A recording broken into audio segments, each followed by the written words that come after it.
स्वागत है आप सभी का अपने YouTube चैनल होम एजुकेशन पर। कल की क्लास में हम लोग पढ़े थे कि अभिक्रिया का अभिलक्षण क्या है। और अभिक्रिया का अभिलक्षण में हम लोगों ने 5 चीजों को पढ़ा था। सबसे पहला था अवस्था में परिवर्तन, दूसरा था रंग में परिवर्तन, तीसरा था ताप में परिवर्तन, फिर था अवक्षेप का बनना और था गैस का बनना। आइए उसी चीज को आगे बढ़ाते हुए हम लोगों को आज पढ़ना है रासायनिक समीकरण, केमिकल इक्वेशन क्या होता है। तो समझ लीजिए आप कि रासायनिक समीकरण या रासायनिक इक्वेशन कहने का मतलब होता है, जैसे मान लीजिए कि ये जो है बी से रिएक्शन करके कोई पदार्थ बना रहा है सी और डी। अब देखिए इसमें दो चीज होता है, एक तो तीर चिन्ह के बाईं तरफ है, एक तीर चिन्ह के दाईं तरफ। इसको बोलते हैं प्रोडक्ट और इसको बोलते हैं रिएक्टेंट। इतना हम लोग जानते हैं। तो कोई भी अगर हम रासायनिक अभिक्रिया लेते हैं तो उसके सूत्र या संकेत के माध्यम से लिख देना रासायनिक समीकरण कहलाता है। एग्जाम्पल देते हैं, आपको स्पष्ट हो जाएगा। जैसे हम लोग पढ़े हैं कि हाइड्रोजन ऑक्सीजन से अभिक्रिया कर, किससे ऑक्सीजन कर और किससे अभिक्रिया कर, ऑक्सीजन से अभिक्रिया कर जल का निर्माण करता है। हाइड्रोजन ऑक्सीजन से अभिक्रिया कर जल का निर्माण करता है। हम इसी चीज को इसके सिंबल के रूप में लिखते हैं। हाइड्रोजन के लिए H2 और ऑक्सीजन के लिए O2। इससे जो मिलकर बना है जल, मतलब कि H2O। तो देखिए ये सबसे पहला रासायनिक समीकरण लिखा था। हम इसको जब सूत्र या संकेत के माध्यम से लिख देंगे तब इसी को बोला जाएगा रासायनिक समीकरण। क्या बोला जाएगा? रासायनिक समीकरण, केमिकल इक्वेशन।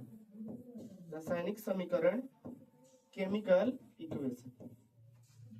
तो किसी भी रासायनिक अभिक्रिया को उसके सूत्र अथवा संकेत के माध्यम से प्रदर्शित करना रासायनिक समीकरण कहलाता है। रासायनिक समीकरण जो है दो प्रकार का होता है। सबसे पहला होगा संतुलित रासायनिक समीकरण। रासायनिक समीकरण कितने प्रकार का? दो प्रकार का होता है। पहला होगा संतुलित रासायनिक समीकरण, इसको बोलते हैं बैलेंस्ड केमिकल इक्वेशन। और दूसरा होता है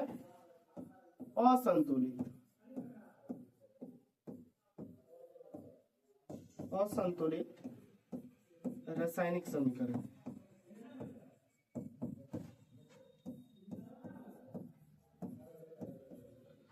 इसको बोलेंगे नॉन बैलेंस।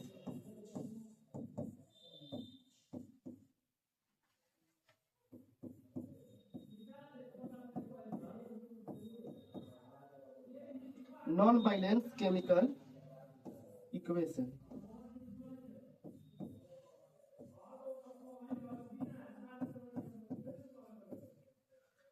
संतुलित रासायनिक समीकरण कहने का मतलब होता है कि जिसमें रिएक्टेंट और प्रोडक्ट दोनों के तरफ जो है परमाणुओं की संख्या आपस में बराबर हो।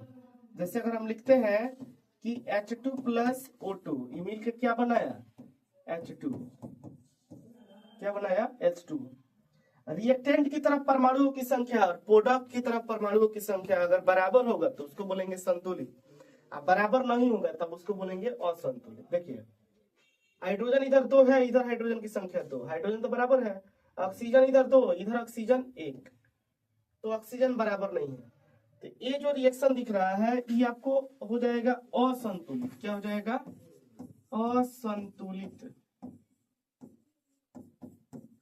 असंतुलित रासायनिक समीकरण।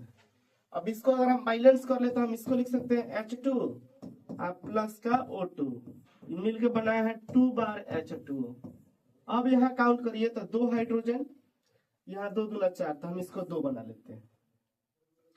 अब अगर हम इसको काउंट करें तो 2 दूना 4 हाइड्रोजन इधर है और 2 दूना 4 हाइड्रोजन इधर है।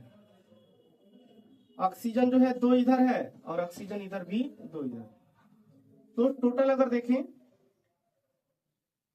मतलब हाइड्रोजन का भी परमाणु द्रव्यमान बराबर है और ऑक्सीजन का भी परमाणु द्रव्यमान दोनों साइड बराबर है, दोनों की संख्या आपस में क्या है, बराबर है, तब इसको बोलेंगे संतुलित रासायनिक समीकरण। अगर वैसे ही अगर हम लिखें कि N2 plus H2 N2 plus H2 ये मिल के बनाया है क्या, NH3 अमोनिया। नाइट्रोजन 2 है, नाइट्रोजन इधर 1 है, तो हम इसको 2 बना लेते हैं। हाइड्रोजन हो गया 3 दूना 6, इधर 2 दिया है, चलिए 6। 3 अगर इसके पहले लगा लेते हैं तो कितना हो जाएगा, 6 हो जाएगा। अब देखिए नाइट्रोजन 2, इधर भी नाइट्रोजन 2, हाइड्रोजन 3 दूना 6, हाइड्रोजन 3 दूना 6, मतलब दोनों परमाणु हाइड्रोजन और ऑक्सीजन दोनों साइड क्या है, बराबर है, तो इसको बोलेंगे संतुलित रासायनिक समीकरण। रासायनिक समीकरण को संतुलित इसलिए किया जाता है क्योंकि द्रव्यमान संरक्षण का नियम कहता है कि किसी भी रासायनिक अपक्रिया में द्रव्यमान का न तो निर्माण होता है और न ही विनाश। हम लोग को क्लास 10th में heat and trial method 10th में सीखना होता है, हीट एंड ट्रायल मेथड, अनुमान विधि से रासायनिक समीकरण को संतुलित करना क्लास 10th में सीखना है। हम लोग पहले इतना पढ़ लेते हैं, फिर जो है रासायनिक समीकरण कैसे संतुलित होता है उसके लिए प्रैक्टिस करेंगे। आइए स्टार्ट करते हैं।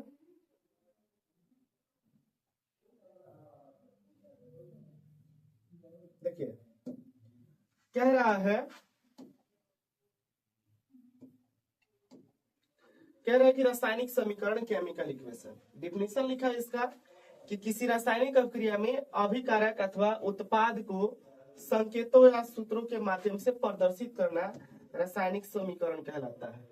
किसी भी रासायनिक अभिक्रिया में अभिकारक या उत्पाद को सूत्र अथवा संकेत के माध्यम से प्रदर्शित करना रासायनिक समीकरण कहलाता है। जैसे कार्बन ऑक्सीजन से अभिक्रिया करके carbon dioxide CO2, hydrogen oxygen से अभिक्रिया करके H2O मतलब जल, और मैग्नीशियम ऑक्सीजन के साथ अभिक्रिया करके मैग्नीशियम ऑक्साइड बनाया है।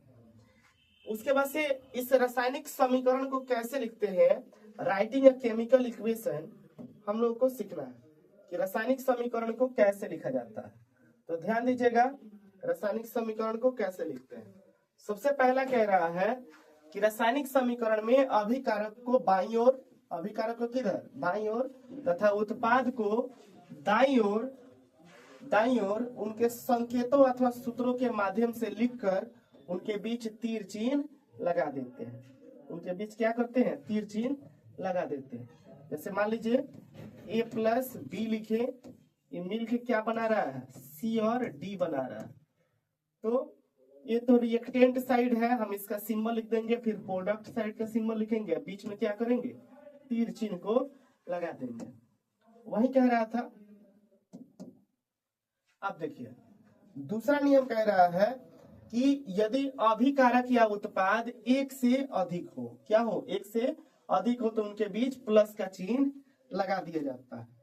तीसरा कह रहा है कि एक से अधिक अणुओं को प्रदर्शित करने के लिए प्रत्येक अणु के पहले उनकी संख्या को लिख देते हैं। जैसे मान लीजिए कि हम 2H2O लिख रहे थे, क्या लिख रहे थे, 2H2O। जैसे हाइड्रोजन मतलब H2, हाइड्रोजन का मतलब क्या है, H2, हाइड्रोजन का मतलब है H2 और ऑक्सीजन का मतलब है O2। दोनों मिलके बनाया है H2O, क्या बनाया है, H2O। अगर हम बैलेंस करें तो ऑक्सीजन 2, तो 2 लगा ली तो 2 दूना 4 हाइड्रोजन हो गया, इसके पहले 2। अब देखिए हाइड्रोजन का कितना अणु, तो 2, तो इसके पहले 2 लिखा गया है। जल का कितना अणु, तो 2 अणु, इसके पहले भी 2 लिखा गया। वही चीज तीसरा नंबर में कह रहा है कि एक से अधिक अणुओं को प्रदर्शित करने के लिए प्रत्येक अणु के पहले उनकी संख्या लिख देते हैं। ठीक है। अब कह रहा है कि रासायनिक समीकरण के प्रकार, क्या कह रहा है, रासायनिक समीकरण के प्रकार। तो ध्यान रखिएगा रासायनिक समीकरण जो है 2 प्रकार का होता है। कितने प्रकार का, 2 प्रकार का। पहला होगा संतुलित रासायनिक समीकरण। क्या होगा, संतुलित रासायनिक समीकरण, जिसको बोलते हैं, सॉरी यहाँ लिखा है, इसको बोलेंगे बैलेंस्ड केमिकल इक्वेशन। और दूसरा होता है असंतुलित रासायनिक समीकरण, अनबैलेंस्ड केमिकल इक्वेशन। संतुलित रासायनिक समीकरण का मतलब जिसमें अभिकारक के तत्वों के परमाणुओं की संख्या उत्पाद तत्व के परमाणुओं की संख्या के बराबर होता है। लिखा है कि वह रासायनिक समीकरण जिसमें अभिकारक के विभिन्न तत्वों के परमाणुओं की संख्या उत्पाद के तत्वों के परमाणुओं की संख्या के बराबर होती है उसे संतुलित रासायनिक समीकरण कहते हैं। एग्जाम्पल लिखा है कि कार्बन जो है ऑक्सीजन से मिलकर कार्बन डाइऑक्साइड बनाया है। इधर देख लीजिए कार्बन की संख्या कितनी है, इधर कार्बन की संख्या कितनी है, इधर कार्बन की संख्या है 1, कितनी है 1, इधर कार्बन की संख्या 1, ऑक्सीजन 2, इधर भी ऑक्सीजन 2। तो रिएक्टेंट और प्रोडक्ट दोनों साइड परमाणुओं की संख्या अगर सेम है तो उसको बोलेंगे संतुलित। फिर कह रहा है असंतुलित रासायनिक समीकरण। असंतुलित मतलब वह रासायनिक समीकरण जिसमें अभिकारक के तत्वों के परमाणुओं की संख्या उत्पाद तत्वों के परमाणुओं की संख्या के बराबर नहीं होती है उसे असंतुलित रासायनिक समीकरण कहा जाता है। जैसे देखिए इधर मैग्नीशियम की संख्या 1, इधर मैग्नीशियम की संख्या 1, ऑक्सीजन यहाँ 2 है, इधर ऑक्सीजन 1 है, तो कैसा हुआ असंतुलित रासायनिक समीकरण। हाइड्रोजन 2, हाइड्रोजन जो है 2, ऑक्सीजन 2, इधर एक और ऑक्सीजन रहेगा तो ऑक्सीजन की संख्या इधर कितनी है 1 है, ये भी क्या है असंतुलित। अब देखिए प्रश्न कह रहा है कि रासायनिक समीकरण को संतुलित करना जरूरी होता है, क्यों?